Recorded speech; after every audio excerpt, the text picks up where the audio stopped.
네, 오늘 주께서 우리로 살피도록 하시는 말씀은 마가복음 7장 24절에서 30절까지의 말씀입니다. 마가복음 7장 24절부터 30절까지에 이르는 말씀을 다 찾으신 줄로 알고 제가 봉독할 때 저와 여러분 모두 주의 말씀을 들을 수 있기 바랍니다. 예수께서 일어나사 거기를 떠나 두로 지방으로 가서 한 집에 들어가 아무도 모르게 하시려 하나 숨길 수 없더라. 이에 더러운 귀신 들린 어린 딸을 둔 한 여자가 예수의 소문을 듣고 와서 그 발 아래 엎드리니 그 여자는 헬라인이요 수로보니게 족속이라. 자기 딸에게서 귀신을 쫓아내 주시기를 간구하거늘 예수께서 이르시되 자녀로 먼저 배불리 먹게 할지니 자녀의 떡을 취하여 개들에게 던짐이 마땅치 아니하니라. 여자가 대답하여 이르되 주여 옳소이다마는 상 아래 개들도 아이들이 먹던 부스러기를 먹나이다.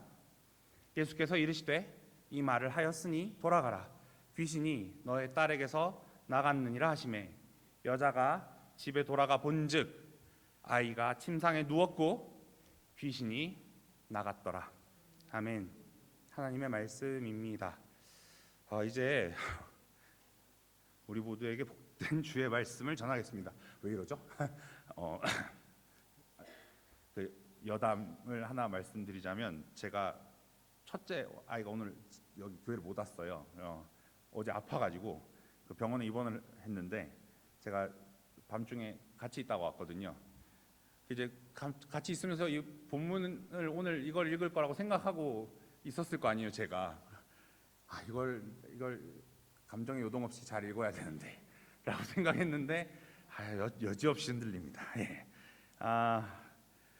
복된 주의 말씀을 전하겠습니다. 저와 여러분은 올해 들어서 전체가 16장으로 되어 있는 지난주에 살핀 대로요. 이 마가복음의 안내를 따라서 예수님을 그리스도로 소개받으며 만나오고 있습니다. 이 복음서의 시작, 그러니까 마가복음의 시작 1장 1절이 어땠는지 여러분 혹시 기억하실까요? 지난주에는 마가복음이 전체가 몇 장인지를 묻더니 이제는 기억도 안 나는 1장 1절이 뭐냐고 질문을 하는 표정들이시긴 한데 1장 1절은 이렇습니다. 하나님의 아들 예수 그리스도 복음의 시작이라 였어요. 그리고 거기로부터 저와 여러분은 전반부를 읽어오는 동안 내내 예수님은 누구신가? 라는 질문에 대한 대답을 마주해올 수 있었습니다. 자, 여러분 지나온 여러 내용들, 마가복음을 읽어오면서 지나왔던 여러 내용들을 잠시 떠올려 보시면서 여러분 각자 예수님은 누구신가라는 질문에 조용히 각자에게 있는 답을 한번 생각해 보시면 좋겠습니다. 오늘 처음 여행 중에 지나가시는 성도님들도 계시니까, 들리시는 성도님들도 계시니까 여러분들이 알고 있는 복음서의 전체 내용을 총동원해서 예수님은 누구신가? 라는 질문에 한번 답을 해보세요. 그리고 성도님들, 미는 한독교회 성도님들께는 특별히 말씀을 통하여서 여러분을 만나주신 예수님이 과연 누구셨던가를 기억해 보면서 이 질문에 대답을 한번 해보시면 좋겠습니다. 이렇게 저렇게 여러 표현 그리고 여러 정리들을 여러분들과 제가 내놓을 수 있을 테지만 참 하나님이시면서 참 사람이신 분, 그래서 하나님 앞에서 죄인인 저와 여러분을 위한 유일한 중보자이실 수 있는 단 한 분이 바로 구약이 기록된 히브리어로는 메시아, 그리고 신약이 기록된 그리스어로는 그리스도라고 불리우는 저와 여러분의 예수님이었습니다.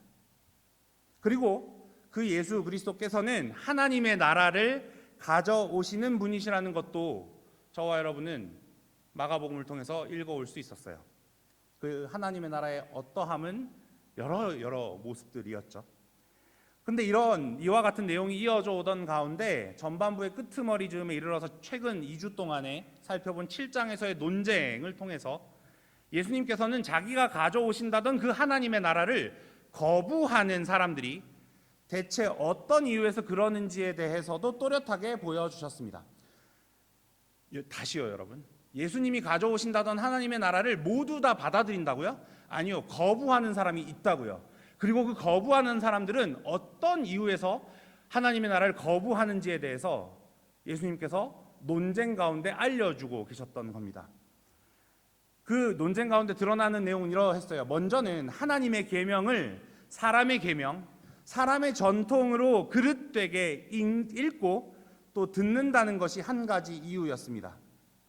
그리고 그 이유로부터 말미암는 또 다른 이유가 있는데, 자신을 비롯한 사람을 더럽게 만드는 게 무엇인지에 대해서 제대로 알지 못하는 것 역시도 또 하나의 이유라고 할 수 있었어요.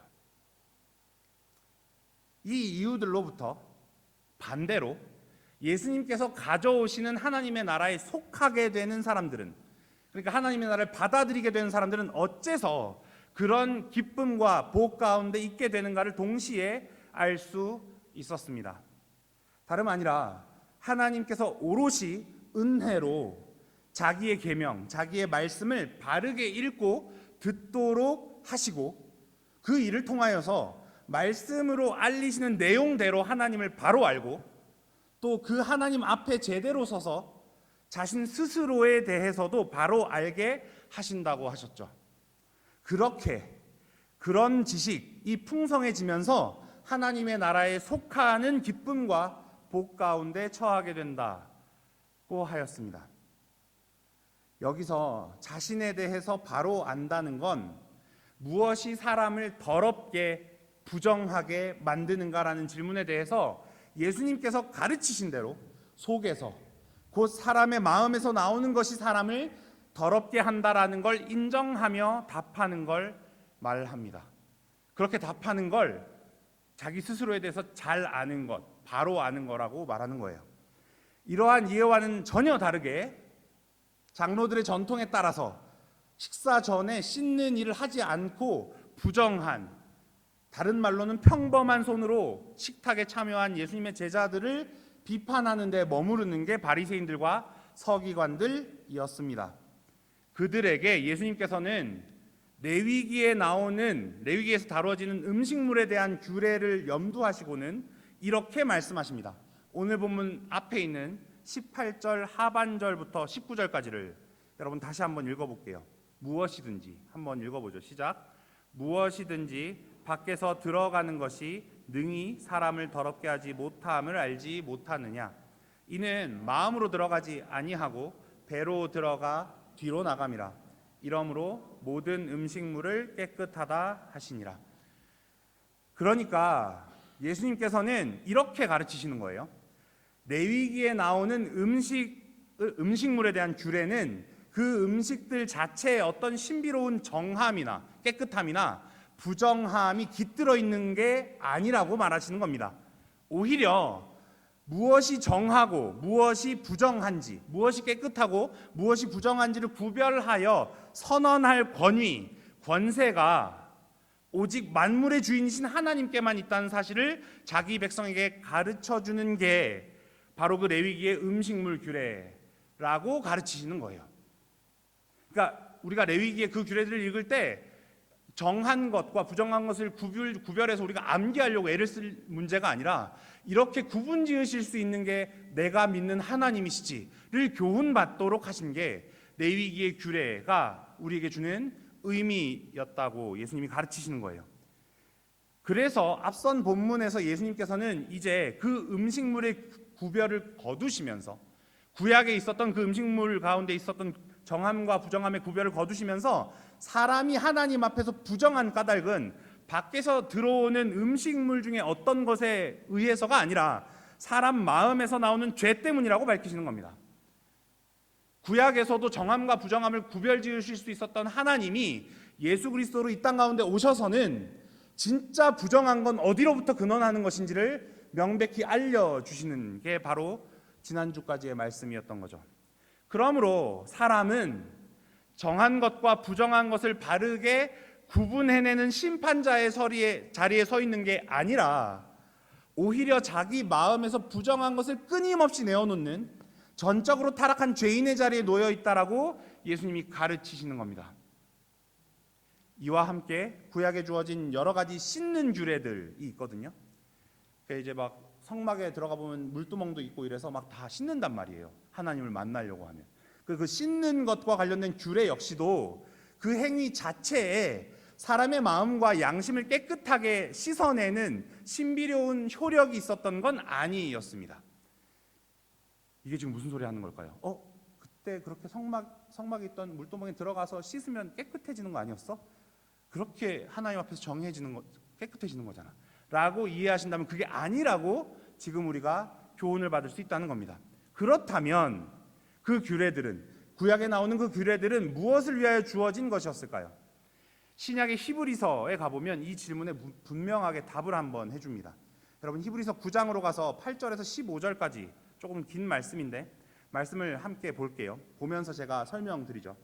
여러분 8절부터 시작합니다. 성령이 이로써 보이신 것은 첫 장막이 서 있을 동안에는 성소에 들어가는 길이 아직 나타나지 아니한 것이라. 구약을 가리키는 거예요. 그러면서 이렇게 얘기하죠. 이 장막은 현재까지의 비유니 이에 따라 드리는 예물과 제사는 섬기는 자를 그 양심상 온전하게 할 수 없나니 이런 것은 먹고 마시는 것과 여러 가지 씻는 것과 함께 육체의 예법일 뿐이며 개혁할 때까지 맡겨둔 것이니라. 여기까지만 보자면 히브리서의 기자가 이렇게 얘기해 주는 겁니다. 구약에 나오는 여러 가지 예법들은 개혁할 때까지 주어진 것이지 그것 자체가 어떤 효력을 가지고 있어서 실제로 무엇을 씻어내주는, 뭔가를 정하게 만들어주는 능력이 있는 게 아니다라고 말하는 거예요.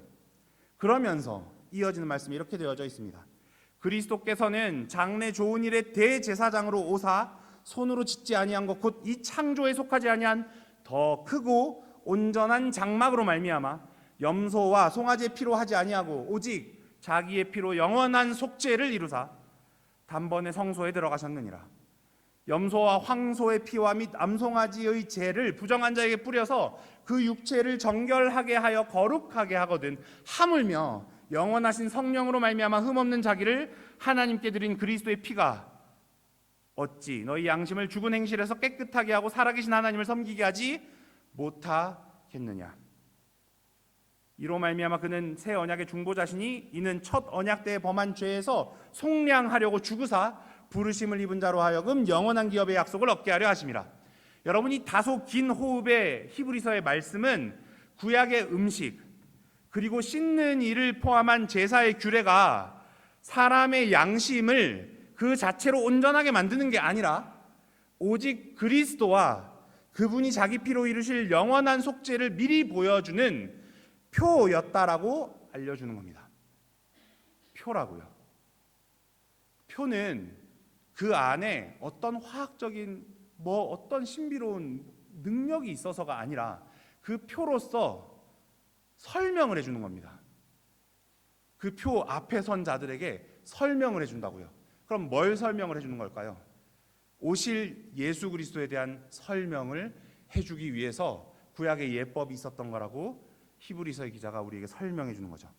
그런데 예수님께 모여들었던, 본문으로 돌아와서 말이죠, 예수님께 모여들었던 바리새인들과 서기관들은 그 표가 가리키는 그리스도는 알아보지 못한 채 그 표와 예법 자체만 붙들고 있었던 겁니다. 히브리서 4장 2절에 가보면 출애굽하여서 광야에서 지냈던 이스라엘 백성들에 대해서 이렇게 말합니다. 그 말씀이 그들에게 유익하지 못한 것은, 하나님의 말씀이 광야를 떠돌고 있던 그들에게 유익하지 못했던 것은 듣는 자가 믿음과 결부시키지 아니함이라 라고 되어 있어요.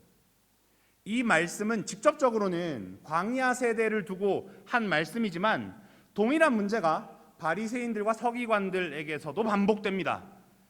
그들은 말씀을 들었으나 믿음과 결부시키지 않았고 그 때문에 율법이 가리키던 그리스도를 알아보지 못합니다.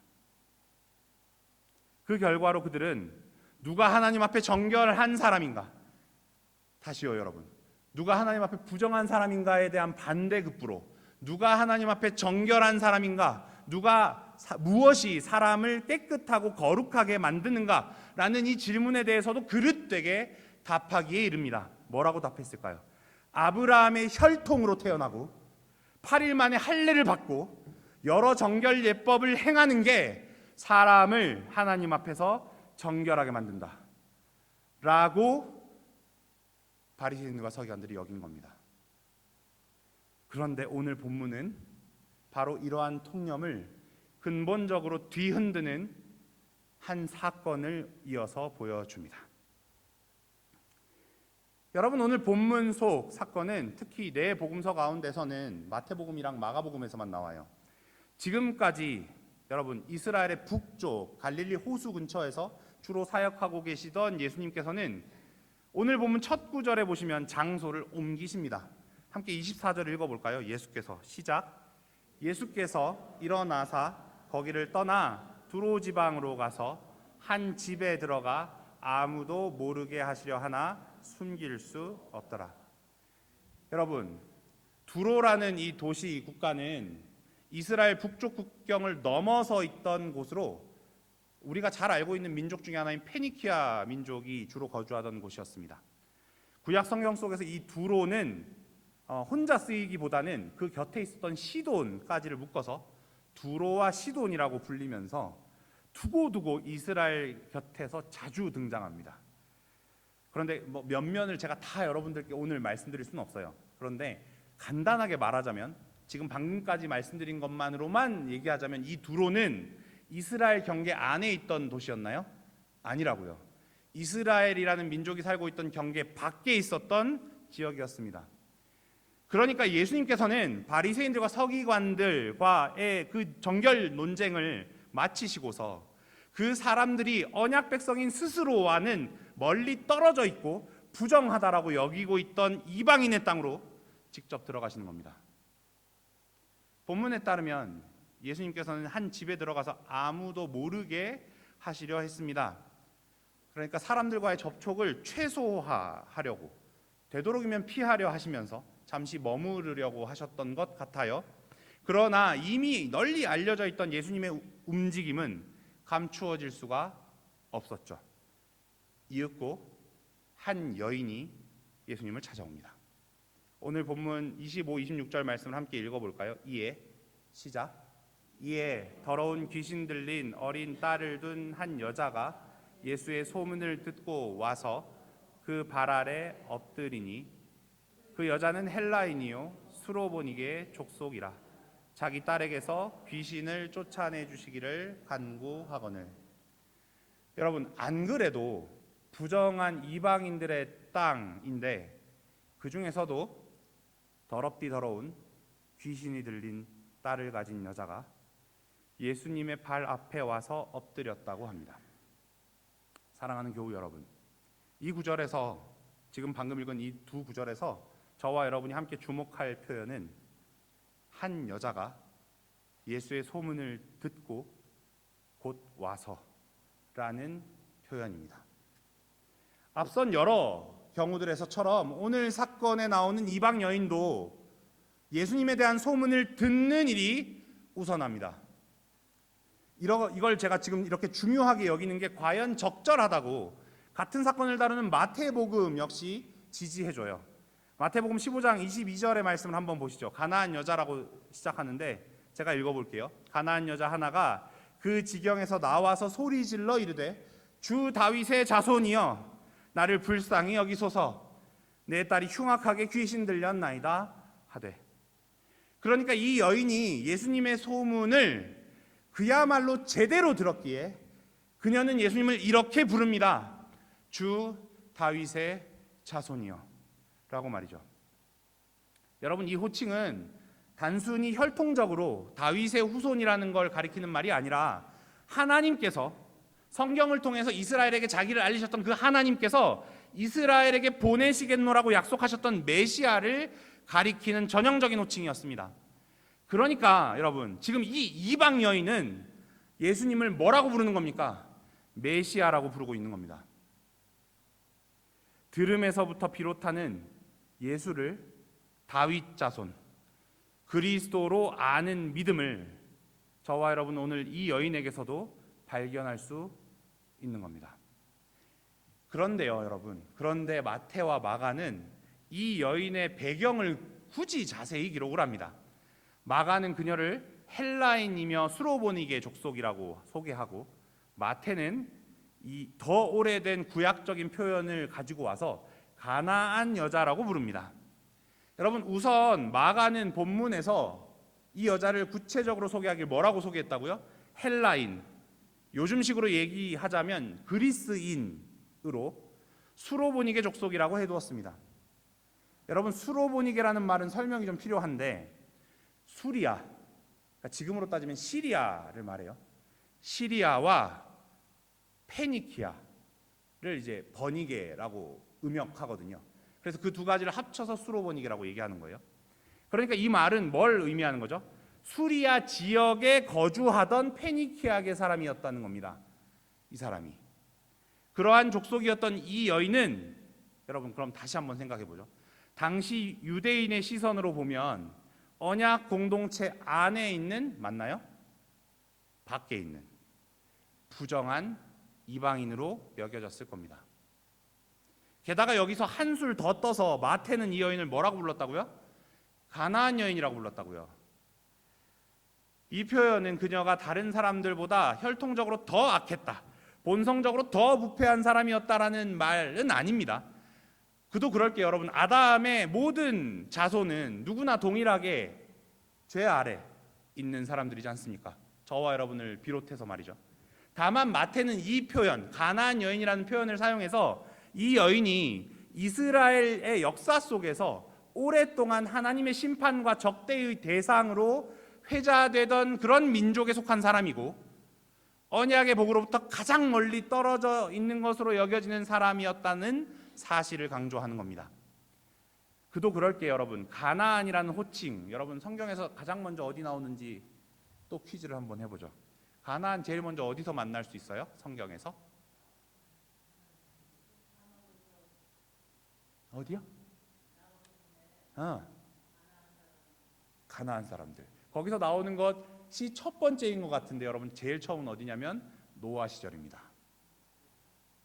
노아 시절에 제일 먼저 나와요. 노아 시절에 어떻게 나올까요? 노아의 손자 중에 함의 아들의 이름이 누구죠? 가나안입니다. 그래서 함이 분명히 잘못을 했는데 노아는 가나안에게 저주를 퍼붓죠. 마치 하나님께 계시를 받은 것처럼, 가나안이 어떤 민족이 될 거라는 걸 다 들여다본 것처럼 거기서 제일 먼저 나옵니다. 가나안이라는 게요. 그러니까 그걸 가져다가 지금 마태는 이 여인이 가나안 여인이었다라고 얘기하는 거예요. 그러니까 가나안 족속은 구약에서 하나님의 심판 아래 놓인 민족을 대표적으로 보여줍니다. 그러므로 당시 유대인의 통념으로는 이런 여인의 입에서 주 다윗의 자손이여 라는 고백이 나온다는 건 상상이 가능할까요? 안 되죠. 도무지 기대하기 어려웠을 겁니다. 그런데 여러분, 우리의 예상과는 달리, 바리새인과 서기관들의 예상과는 다르게 하나님께서는 이 여인에게 예수님에 관한 소문을 듣게 하셨습니다. 그리고 그들은 말씀을 통하여 예수님을 메시아로 알아보고 그분을 신뢰하도록 하셔서는 주 다윗의 자손이여 나를 불쌍히 여기소서라고 구하기까지 하는 믿음을 일으켜 주신 겁니다. 그런데 여인이 이처럼 믿음으로 예수님께 나아왔음에도 불구하고 마태복음에 따르면요, 예수님께서는 처음에는 아무 말씀도 하지 않으셨습니다. 오늘 읽는 마가복음에는 잘 안 나와요. 그런데 마태복음에 보면 이제 여인이 예수님께 다가와서 주 다윗의 자손이여 나를 불쌍히 여기소서라고 했는데 예수님이 아무 대답도 안 하셨대요. 그렇게 되어 있어요. 그리고는 그러니까 이건 우리가 생각해 보면 지금까지 우리가 만나왔던 예수님의 모습과 비교하면 매우 뜻밖의 침묵입니다. 근데 누구든 다가오면 그대로 고쳐주시고 그를 맞아주시고 하시던 그것과 너무나도 다른 모습인 거죠. 그런데 그런데 그런 가운데 여인이 계속해서 주님께 자비를 구하거든요. 그러자 제자들이 예수님께 와서 말을 합니다. 뭐라고요? 그 여자가 우리 뒤에서 소리 지르오니 그를 보내소서. 그러니까 무슨 소리 하는 거예요? 저 사람 입 좀 이제 좀 닫게 해주세요. 너무 귀찮아요. 라고 제자들이 얘기하는 거예요. 그렇게 얘기하는 제자들 앞에다 대고 예수님께서 답을 하십니다. 마태복음 15장 24절을 함께 읽어볼게요. 예수께서 대답하여 시작. 예수께서 대답하여 이르시되 나는 이스라엘 집에 잃어버린 양 외에는 다른 데로 보내심을 받지 아니하였노라 하니. 여러분, 이 말씀은 사실 여기 처음 나오지 않습니다. 여러분이 매정한 예수님이라고 생각하실지 모르오나 이 말씀이 여기서 처음 등장하지 않는다는 것부터 알려드릴게요. 일전에 12제자를 둘씩 짝지어서 예수님께서 보내시는 일이 있었어요. 여러 곳으로 보내시는 일이 있었거든요. 그때에도 예수님께서는 이와 비슷하게 말씀을 하세요. 마태복음 10장에 가보면 5절에서 6절까지의 말씀입니다. 예수께서 이 12를 보내시며 명하여 이르시되 이방인의 길들로도 가지 말고 사마리아인의 고을로도 가지 말며 들어가지 말고 오히려 이스라엘 집에 잃어버린 양에게로 가라 라고 말씀하신 적이 있어요. 이 말씀은 여러분 잘 들어보세요. 냉정하게 유대인 우월주의를 선언하는 말씀이 아닙니다. 다만 여기서부터 더 중요해요. 하나님께서 아브라함과 그의 자손에게 주신 언약의 약속에 따라서 메시아의 사역이 먼저는 이스라엘의 회복을 향한다는 구속 역사의 순서를 밝혀주시는 말씀인 겁니다. 그러니까 지금 예수님이 다른 어느 지역이 아니라 어디로 오시는 거예요? 유대 땅 베들레헴에 다윗의 자손으로 오신다는 겁니다. 그걸 일러주는 말씀인 거예요. 하나님께서는 아브라함에게 그의 자손을 통하여 복을 주시겠다고 말씀하셨습니다. 범죄하여 흩어진 이스라엘을 메시아를 통하여 다시 불러 모으시겠다고도 약속을 해주셨어요. 그러므로 메시아이신 예수님께서 나는 이스라엘 집에 잃어버린 양에게 보내심을 받았다라고 하신 것은 하나님께서 세우셨던 그 약속의 질서를 따라 말씀하신 겁니다. 아주 질서정연한 말씀을 하신 거라고요. 그러나 여기 진짜 중요한 얘기인데 이스라엘에게 먼저 복이 주어졌다는 건 이스라엘에게만 주어졌다는 뜻은 아닙니다. 여러분 이게 너무 중요해요. 먼저 이스라엘에게 복이 주어졌다는 게 이스라엘에게만 복이 주어진다라고 얘기하는 건 아니라는 거예요.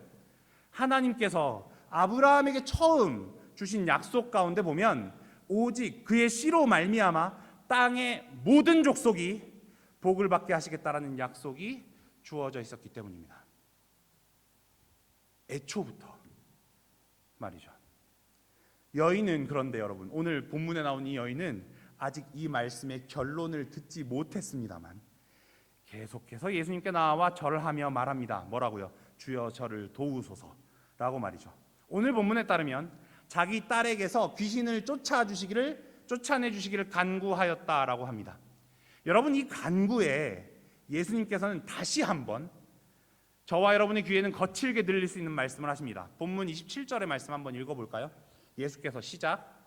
예수께서 이르시되 자녀로 먼저 배불리 먹게 할지니 자녀의 떡을 취하여 개들에게 던짐이 마땅치 아니하니라. 얼마나 오해를 하는 구절인지 몰라요. 이 말씀에 담긴 예수님의 목적은 이 여인을 인격적으로 모욕하거나 이방인이라는 이유로 업신여기려는 데 있지 않습니다. 예수님께서는 다시 한번 자녀로 먼저 배불리 먹게 하라고 말씀하심으로써 하나님께서 세우신 구원 역사의 순서, 그 질서를 비유적으로 밝히고 계시는 겁니다. 자녀의 떡은 먼저 자녀에게 주어집니다. 그렇게 메시아의 사역은 먼저 언약의 약속을 받았던 이스라엘을 향합니다. 이 여인이 이스라엘의 혈통에 속하지 않았다는 역사적인 사실은 없어지질 않습니다. 저와 여러분이 그걸 극복하지 못하는 것처럼 말입니다. 복음은 그 차이가 처음부터 존재하지 않았던 것처럼 가식적으로 꾸며내지 않습니다. 오히려 하나님께서는 그 차이를 그대로 두신 채 이방인까지도 믿음으로 아브라함에게 약속된 그 복에 참여하게 하시는 놀라운 일을 행하십니다. 함께 28절 말씀 읽어볼까요? 여자가 대답하여 시작. 여자가 대답하여 이르되 주여 올소이다마는 상 아래 개들도 아이들이 먹던 부스러기를 먹나이다. 사랑하는 교우 여러분, 여인의 이 말은 비참한 지경에 있는 딸로 인해서 넋이 나간 어미가 정상적인 심정이나 예의에서 벗어나서 지푸라기라도 잡는 심정으로 하는 말이라거나 아니면 자식을 포기하지 못하는 어미의 집요하고 끈질긴 모성에 따라서 무턱대고 예수님 앞에서 떼를 쓰고 고집을 피우는 태도로 여겨지기 쉽습니다.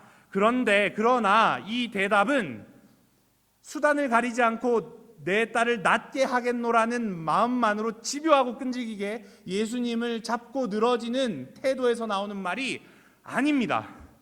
왜냐하면 마태복음에 가보면 예수님께서 이 여인의 이 말을 들으시곤 내 믿음이 크도다 라고 말씀하셨기 때문입니다.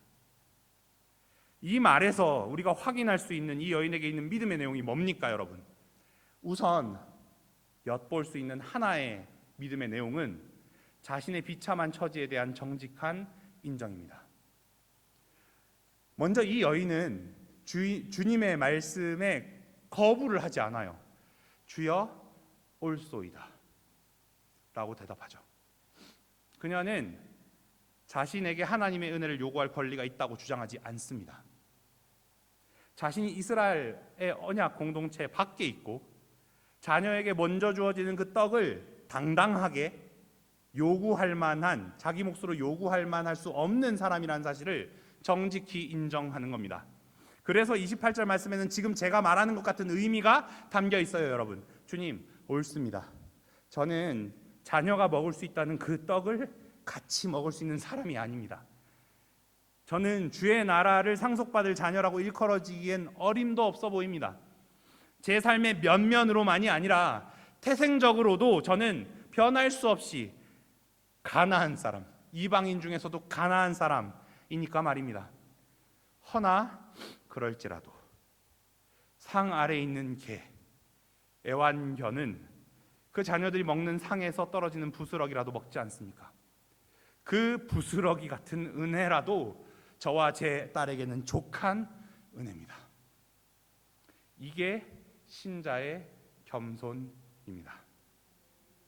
겸손은 자신을 비하하는 감정에 머무르는 것이 아닙니다. 하나님 앞에서 자신에게 아무런 공로나 권리가 없다라는 걸 인정하면서도 하나님의 자비와 풍성하심을 의심하지 않는 태도입니다. 그리고 그게 더 크다라고 인정하는 태도예요. 또한 이 여인은 이미 예수님을 다윗의 자손이라고 불렀습니다. 그녀는 메시아가 이스라엘을 회복할 뿐 아니라 그 구원의 복을 땅의 모든 민족에게까지 흘려보내실 분이라는 하나님의 약속을 붙들었습니다. 하나님께서는 아브라함에게 땅의 모든 족속이 너로 말미암아 복을 얻을 것이라고 약속하셨습니다. 선지자들은 메시아께서 이스라엘만이 아니라 이방의 빛도 되시며 땅 끝까지 하나님의 구원을 베푸실 것이라고 예언해 왔습니다. 그러므로 이 여인은 예수님의 말씀을 거스르며 억지를 부리고 있는 게 아닙니다. 오히려 예수님의 말씀 속에 담긴 구원의 질서를 인정하면서도 그 메시아에게 있는 은혜가 이스라엘을 넘어서 자신과 같은 이방인에게까지 흘러 넘치고야 말리라는 약속을 믿었던 겁니다. 그녀는 자기의 자격을 붙든 게 아니라 예수 그리스도의 충분하심을 붙들었던 겁니다. 자신의 처지는 비참하다는 걸 알았지만 그리스도의 은혜는 자기의 비참함보다 훨씬 더 크다라는 사실을 믿었던 거죠. 그리고 그 믿음에 예수님께서 답하십니다. 여러분 29절 말씀이에요. 예수께서 이르시되 이 말을 하였으니 돌아가라. 귀신이 내 딸에게서 나갔느니라 하시매 과연 이어지는 30절에 기록된 대로 여자가 집에 돌아가 본즉 아이가 침상에 누웠고 귀신이 나갔더라. 예수 그리스도는 이방인에게도 진실로 선사된 유일한 중보자이시라는 게 드러났습니다. 여러분 말씀을 맺으려고 합니다. 사랑하는 교우 여러분, 무엇이 사람을 정결하게 합니까? 무엇이 사람을 구별되어 거룩하게 만듭니까? 오늘 본문은 이 질문에 분명하게 답합니다. 사람을 정결하게 하는 건 혈통이 아닙니다. 사람의 손으로 행하는 할례나 여러 정결 예법도 아닙니다. 그렇다고 자기 확신이라는 믿음의 모조품 같은 인간의 행위 자체도 우리를 깨끗하게 해주지 못합니다. 하나님께서 은혜로 선물하신 믿음, 그 참된 믿음으로 저와 여러분은 그리스도께 접붙여지며 그리스도의 피와 성령으로 우리의 마음과 양심을 깨끗하게 하시는 하나님의 일하심을 경험하게 됩니다. 여러분, 후일 사도행전에 가보면, 사도행전이요, 첫 예루살렘에서 있었던 교회 회의에서 베드로는 이 사실을 분명하게 증언합니다. 사도행전 15장 7절에서 9절 말씀이에요. 형제들아, 너희도 알거니와 하나님이 이방인들로 내 입에서 복음의 말씀을 들어 믿게 하시려고 오래전부터 너희 가운데서 나를 택하시고 또 마음을 아시는 하나님이 우리에게와 같이 그들에게도 성령을 주어 증언하시고 믿음으로 그들의 마음을 깨끗이 하사 그들이나 우리나 차별하지 아니하셨느니라. 여러분, 이 말씀의 주어는 하나님이십니다. 하나님께서 복음의 말씀을 듣게 하시고 믿게 하시고 자기의 영, 성령 하나님을 주셔서 믿음으로 마음을 깨끗하게 하십니다. 그리고 우리 하나님께서는 구원의 은혜를 받아 누리는 데 있어서 유대인과 이방인을 차별하여 대하지 않으십니다. 로마서 2장에서도 성경은 이렇게 말합니다. 무릇 표면적 유대인이 유대인이 아니요 표면적 육신의 할례가 아니니라. 오직 이면적 유대인이 유대인이며 할례는 마음에 할지니 영에 있고 율법 조문에 있지 아니한 것이라. 그 칭찬이 사람에게서가 아니요 다만 하나님에게서니라. 사랑하는 교우 여러분, 오늘 본문의 여인은 혈통을 근거로 자신이 언약 백성이라고 주장한 사람이 아니었습니다. 그녀는 예수님에 대한 소문을 들었습니다. 그리고 들은 말씀을 통하여 예수님을 다윗의 자손, 약속된 메시아로 알았습니다. 주님의 판단 앞에서 자신의 비참함을 정직하게 인정했습니다. 여러분, 저는 그래서 오늘 본문 안에 그 두 구절이 얼마나 질서정연하고 아름답게 보였는지 몰라요. 예수님 이렇게 말씀하시죠. 자녀들에게 줄 떡을 개들에게 주는 것이 마땅하지 않다. 여인이 뭐라고 대답하죠?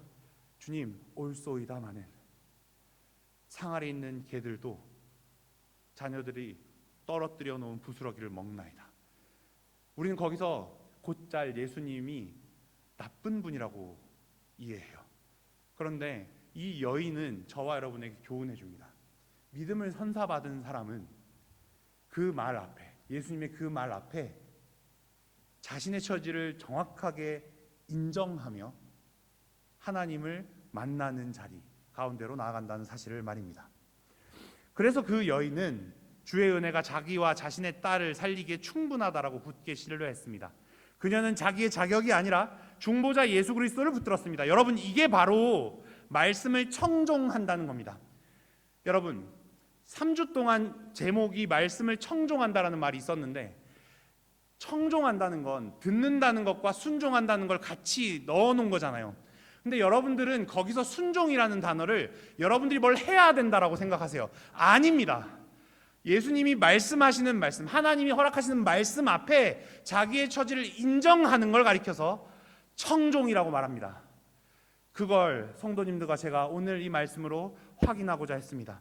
하나님께서는 이처럼 죄인을 자기 말씀을 듣는 백성으로 부르십니다.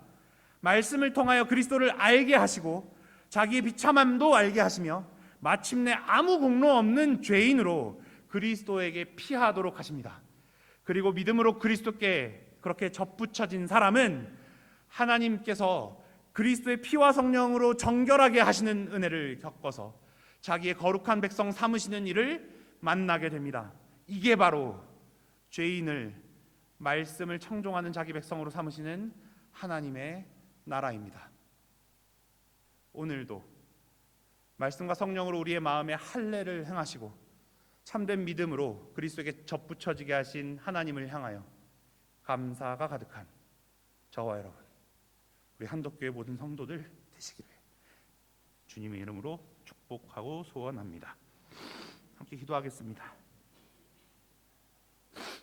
하늘과 땅, 눈에 보이는 것과 보이지 않는 모든 것을 창조하시어 있게 하신 하나님 아버지, 아버지께서 온 세계를 다스리시며 자기 자녀 삼기로 정하신 자들을 향하여 성실히 복음의 말씀으로 부르시기에 우리가 오늘 여기 주의 말씀 앞에 서서 감사가 가득합니다.